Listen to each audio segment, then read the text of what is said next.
Welcome to Creepypasta Theater, a show where we explore the strange world of creepypasta. Join us as we hear tales best left untold, travel roads best left unexplored, and see sights best left unseen. Today's story: The Chosen Journals. Written by Chelsea Adams 524.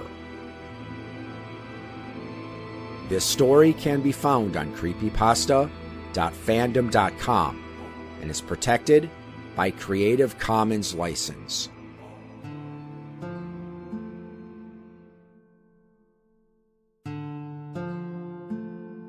I figured I'd write this journal as a way to relieve stress.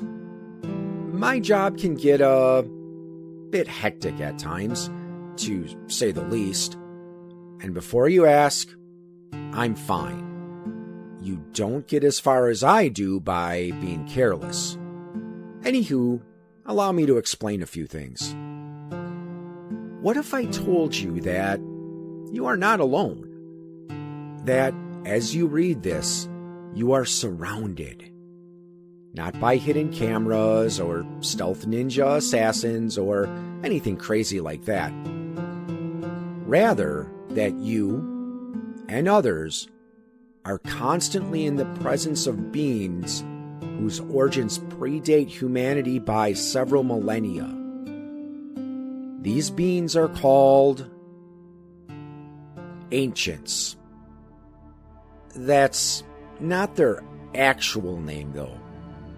Their real name is far harder to pronounce and spell. It'd take 2 weeks just for me to write it. Ancients are powerful, shape-shifting beings that can take the form of pretty much anything you can think of. The guy next door, your dog, even the computer you are using right now could potentially be an ancient in disguise. That being said, there's no need to get worried. For the most part, ancients want nothing to do with humanity. In fact, you could spend your entire life living among one or more ancients and never know about it. There are exceptions, of course. Ancients that have become a threat to themselves and others. That's where people like me come in. I'm part of a group of humans known as Chosen. And no, I have no idea what causes someone to become a Chosen. Maybe you're born a Chosen, or maybe you have your abilities bestowed upon you at a certain point in life. Regardless, Chosen are the key to keeping the world safe from rogue ancients for 2 reasons. First, we Chosen are able to tell when something is an ancient in disguise. Most people pass by ancients without a second thought. But we Chosen can tell when something is off, when something doesn't look quite right. That's how we know if it's an ancient or not. Second, only a Chosen can slay an ancient. Again, no idea why. A weapon wielded by a normal human may not do much damage to an ancient, but a weapon wielded by a Chosen becomes lethal to them. You see, we Chosen are able to sense an ancient's core. The core is sort of like their brain or heart. It looks like this glowing orb-like thing that pulsates. Destroying the core is the only way to kill an ancient. Well, I must go now. Got work to do. Sounds like someone was just attacked by their dishwasher. I'll tell more of my adventures as a Chosen some other time.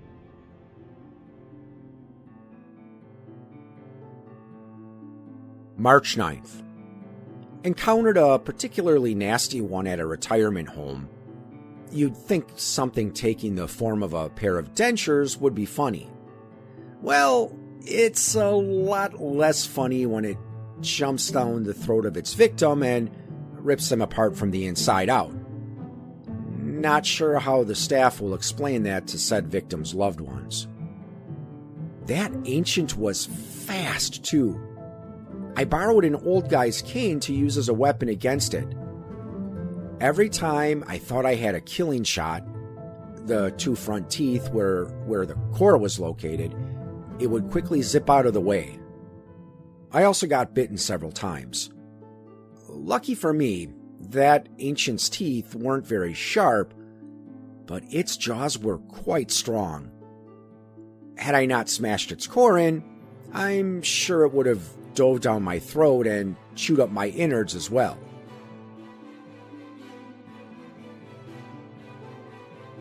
March 10th. The ancient I had to hunt down this time took the form of a chair. It was slow-moving, but strong and very aggressive. I mean, we are talking about one nasty temper.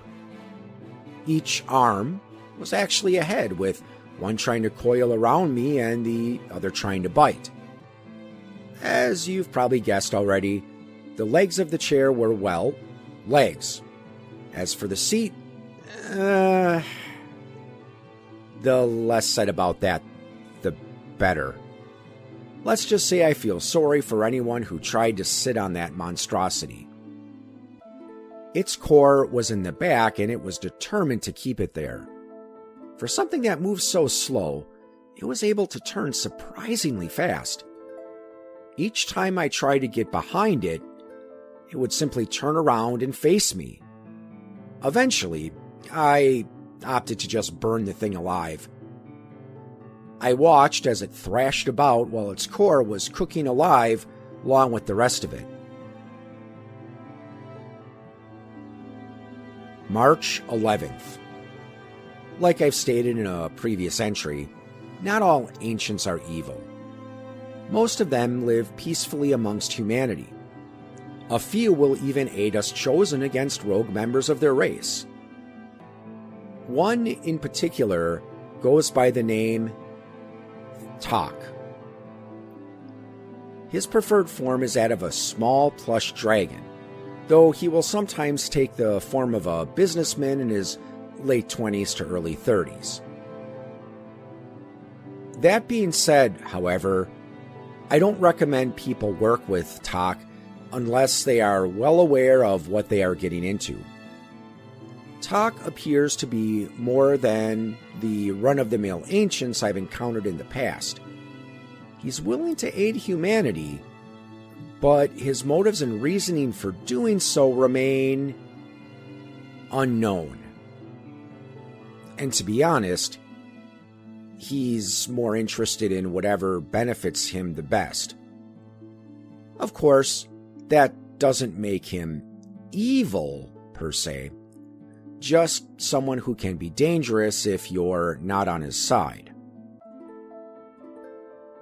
There are other aspects of Tok that can make me, and other chosen, question whether or not he's even an ancient or something else. For one thing, he appears to be capable of some form of magic. Well, for lack of a better term. He is capable of disappearing and reappearing nearly anywhere he pleases. And, as I've stated above, he's able to transform into more than one form. Most ancients I've encountered only have two forms: their disguised form and their true form. Perhaps Tok is simply more skilled than other ancients we've encountered so far, and his abilities reflect this aspect. Another aspect of Tok that differs from other ancients is the bizarre hourglass shape associated with him. Said symbol can be used to prevent Tok from entering rooms or even entire buildings. And If necessary, it can also be used to seal and imprison Tak should he become a danger to others. I wouldn't recommend attempting to slay him, however. As morally questionable as he can be, I'd rather Tak be an ally than an enemy.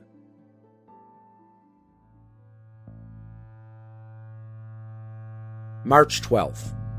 Went to a local bar and grill for dinner and to track down another rogue ancient.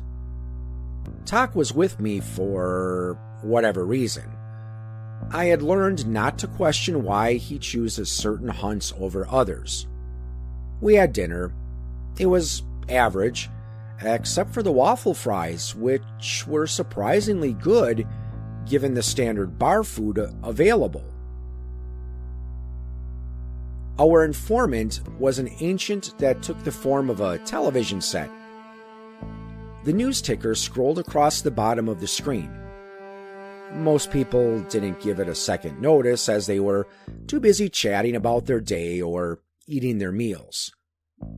Tak and I were aware that the news's ticker words were completely irrelevant to what the newscasters on the television were saying. Instead, they were describing the recent attack that had occurred. The rogue ancient took the form of a human being and was responsible for the disappearance of several people over the past week. It didn't take long for us to track him down.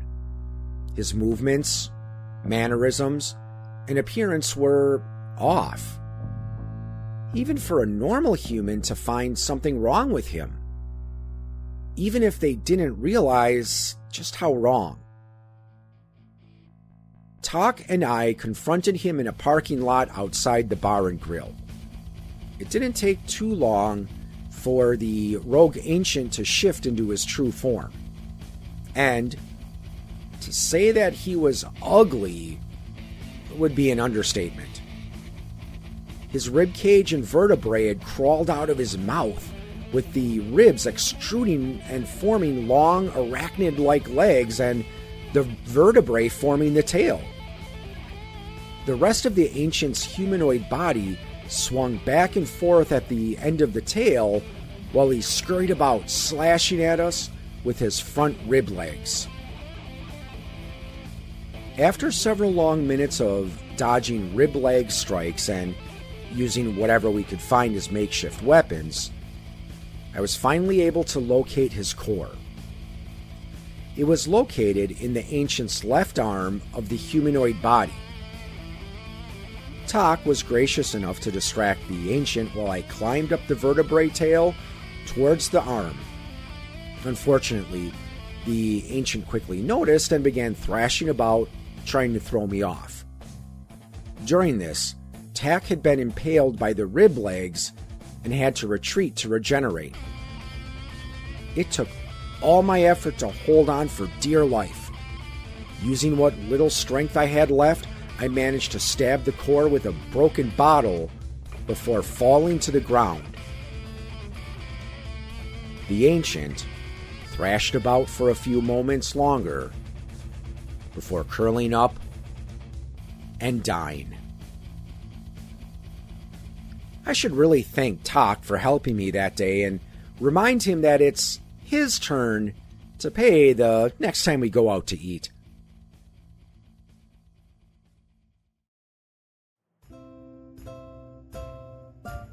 You have been listening to a presentation of Point of Insanity Game Studio. Visit us on the web at www.poigamestudio.com. Follow me on most social media sites at POI Game Studio, and check out my music channel on YouTube at Al Seeger Music.